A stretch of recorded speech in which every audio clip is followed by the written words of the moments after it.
अस्सलाम वालेकुम स्टूडेंट्स, हमारा आज का टॉपिक है real and complex numbers. Punjab text book में ये सेकंड चैप्टर है और सिंध टेक्स्ट बुक में ये फर्स्ट चैप्टर है। उसके अलावा नंबर्स की जो बेसिक इन्फॉर्मेशन है वो हम आज के लेक्चर में डिस्कस करेंगे। तो 7 क्लास के स्टूडेंट्स, 8 के स्टूडेंट्स या फिर जिनकी बुक में भी नंबर्स वाला कोई चैप्टर मौजूद है, सबके लिए ये लेक्चर बहुत इंपॉर्टेंट है। सबके साथ शेयर करिएगा और अगर आपको किसी चीज़ की समझ ना आए तो आप मुझे कमेंट्स में बता सकते हैं ताकि मैं आपके डाउट्स जो हैं वो क्लियर कर सकूँ। तो नंबर्स को हम सेट्स के हिसाब से डिफ़ाइन करते हैं। नंबर की जितनी भी टाइप्स हैं उनके अलग-अलग सेट्स हैं। सेट ऑफ नेचुरल नंबर, इसको हम n के साथ डिनोट करते हैं और ये सेट 1 से शुरू होता है। इसमें तमाम पॉजिटिव नंबर्स होते हैं 1 2 3 4 और इसी तरह ये नंबर आगे चलते जाएंगे। इंडॉर्स का मतलब है कि ये नंबर्स कहीं पे भी ख़त्म नहीं होंगे, ये इसी तरह सेट आगे चलता जाएगा। नेक्स्ट है सेट ऑफ होल नंबर्स, इसको हम W से डिनोट करते हैं इस सेट को और ये सेट 0 से शुरू होता है। सेट ऑफ होल नंबर्स जो है वो 0 से शुरू होता है, 0 1 2 3 और इसी तरह ये नंबर्स जो हैं आगे चलते जाएंगे। इसके बाद है सेट ऑफ इंटीजर्स। इंटीजर्स में पॉजिटिव और नेगेटिव दोनों तरह के नंबर्स होते हैं। सेट ऑफ नेचुरल नंबर में सिर्फ पॉजिटिव होते हैं, होल नंबर्स में भी पॉजिटिव होते हैं, लेकिन इंटीजर्स के सेट में नेगेटिव और पॉजिटिव दोनों तरह के नंबर्स होते हैं। तो इस सेट को हम G से डिनोट करते हैं। सेट ऑफ इवन नंबर्स, ये बेसिकली वो नंबर्स होते हैं जो कि 2 पे पूरे पूरे डिवाइड हो जाते हैं। और अगर हम इसकी प्रॉपर डेफिनेशन लिखें, the integers of the form 2n are called even numbers where n belong to Z। मतलब n जो है वो इंटीजर्स में से कोई भी नंबर हो सकता है। नंबर जो 2n की फॉर्म में हो उसको हम इवन नंबर्स बोलते हैं। लाइक 2 अगर हम लिखें और n इंटीजर्स में से कोई भी नंबर हो सकता है, यहाँ पे हम 0 लिखें तो 0 जो है वो इवन नंबर होगा। और फिर उसके बाद हम इंटीजर्स में से अगर 1 के साथ इसको मल्टीप्लाई कर दें तो 2 जो है वो भी इवन नंबर होगा। 2 को हम इंटीजर्स में से किसी भी नंबर के साथ मल्टीप्लाई कर दें तो जो भी नंबर आंसर में हमारे पास आएगा वो इवन नंबर ही होगा। सेट ऑफ ऑड नंबर्स, ये ऐसे नंबर्स होते हैं जो 2 पे डिवाइड नहीं होते। तो इस सेट को हम O के साथ डिनोट करते हैं और इसकी प्रॉपर डेफिनेशन जो होती है, the integers of the form 2n + 1 are called odd numbers. 2n + 1 का मतलब है कि इवन नंबर में अगर हम किसी भी इवन नंबर में अगर हम 1 ऐड कर दें तो वो ऑड नंबर बन जाएगा। तो जिस तरह हमारे पास 2 इवन नंबर है, अगर हम इसमें 1 ऐड कर दें तो 3 हो जाएगा। तो 3 एक ऑड नंबर होगा। अगर हम 0 में 1 ऐड कर दें तो ये 1 हो जाएगा, तो 1 एक ऑड नंबर है। इसी तरह किसी भी इवन नंबर में अगर हम 1 ऐड कर दें तो वो ऑड नंबर हो जाएगा।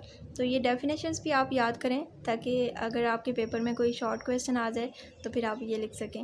और इसके अलावा इस तरह का क्वेश्चन भी आपके पेपर में आ सकता है कि 0 जो है वो इवन नंबर है या ऑड नंबर है। ये चीज़ भी आपने याद रखनी है कि 0 इवन नंबर है, 0 ऑड नंबर नहीं है। What are prime numbers? Prime numbers ऐसे नंबर होते हैं जिनकी अगर हम प्राइम फैक्टराइजेशन करें तो उनके सिर्फ 2 फैक्टर्स होते हैं। यहाँ तो 1 पे डिवाइड होते हैं, यहाँ पे खुद पे ही डिवाइड होते हैं। जिस तरह ये हमारे पास 2 है नंबर, ये एक प्राइम नंबर है। इसकी अगर हम प्राइम फैक्टराइजेशन करें तो इसमें सिर्फ 2 फैक्टर्स आएंगे, एक इसमें 2 है और एक इसमें 1 है। अगर हम 3 की करें तो इसमें भी 2 फैक्टर्स होंगे। तो ऐसे नंबर्स जिनके सिर्फ 2 फैक्टर्स होते हैं, एक फैक्टर उसमें 1 होता है और दूसरा वो नंबर खुद होता है, तो ऐसे नंबर्स को हम प्राइम नंबर्स बोलते हैं। तो इसकी डेफिनेशन हम लिखेंगे, a number p greater than 1। p greater than 1 का मतलब है कि 1 प्राइम नंबर नहीं होता। जो भी प्राइम नंबर्स होंगे वो हमेशा 1 से ग्रेटर होंगे। Is said to be prime if 1 and p are only its divisor. अगर 1 और वो जो प्राइम नंबर है वो सिर्फ अपने ही डिवाइज़र होंगे, मतलब इनके सिर्फ 2 ही फैक्टर होंगे, तो वो हमारे पास प्राइम नंबर्स होंगे। आप नोट कर लें, 1 is not prime number because a prime number is a whole number which have 2 factors. 1 prime number इसलिए नहीं होता क्योंकि जो भी प्राइम नंबर्स होते हैं उनके 2 फैक्टर्स होते हैं और 1 के अलावा और कोई फैक्टर नहीं होता। 1 हैव ओनली इटसेल्फ। और 2 नंबर जो है, 2 is only even prime number. 2 ऐसा नंबर है जो इवन प्राइम नंबर है, बाकी तमाम प्राइम नंबर्स जो हैं वो ऑड होते हैं, सिर्फ 2 ही इवन प्राइम है। नेक्स्ट है रैशनल नंबर्स।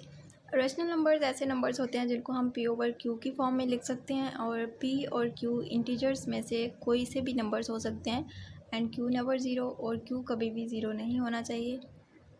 q ज़ीरो इसलिए नहीं होना चाहिए क्योंकि जब भी कोई नंबर q के ज़ीरो के साथ डिवाइड हो रहा होता है तो उसकी वैल्यू अनडिफाइंड होती है। ये चीज़ आप नोट कर लें, anything divided by zero is undefined.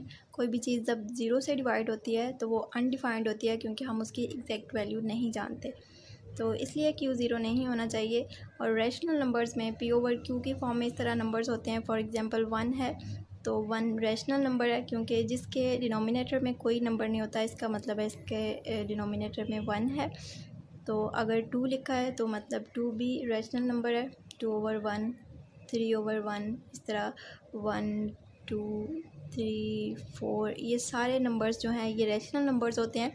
और अगर इस तरह कोई नंबर हो 2 ओवर 3 या 4 ओवर 5, तो ये भी रैशनल नंबर्स होते हैं। तो ये सारे नंबर्स जो p ओवर q की फॉर्म में लिखे जा सकते हैं उनको हम रैशनल नंबर्स बोलते हैं। Irrational numbers, numbers that can't be written in the form of p over q, where p and q belongs to z and q never zero। ऐसे नंबर्स जिनको हम p over q की form में नहीं लिख सकते वो irrational नंबर्स होते हैं। रेशनल नंबर्स के जो ऑपोजिट होते हैं वो इरेशनल नंबर्स होते हैं, और जो इरेशनल नंबर्स का सेट होता है उनको हम q डैश से डिनोट करते हैं। रेशनल नंबर्स के सेट को हम q से डिनोट करते हैं। तो इरेशनल नंबर्स ऐसे होते हैं, for example plus minus square root of 2, square root of 3, positive भी हो सकते हैं और नेगेटिव भी हो सकते हैं। इसी तरह ये सारे नंबर्स, और जैसे पाई और ई, तो इस तरह के जितने भी नंबर्स होते हैं जिनको हम p ओवर q की फॉर्म में नहीं लिख सकते वो इरेशनल नंबर्स होते हैं, और इस सेट को हम q डैश से डिनोट करते हैं। तो आज का लेक्चर इतना ही होगा। नेक्स्ट लेक्चर में इंशाल्लाह हम रैशनल और इरेशनल नंबर्स की जो डेसिमल फॉर्म है उस पर डिस्कस करेंगे। और नेक्स्ट लेक्चर तक के लिए अल्लाह हाफिज़।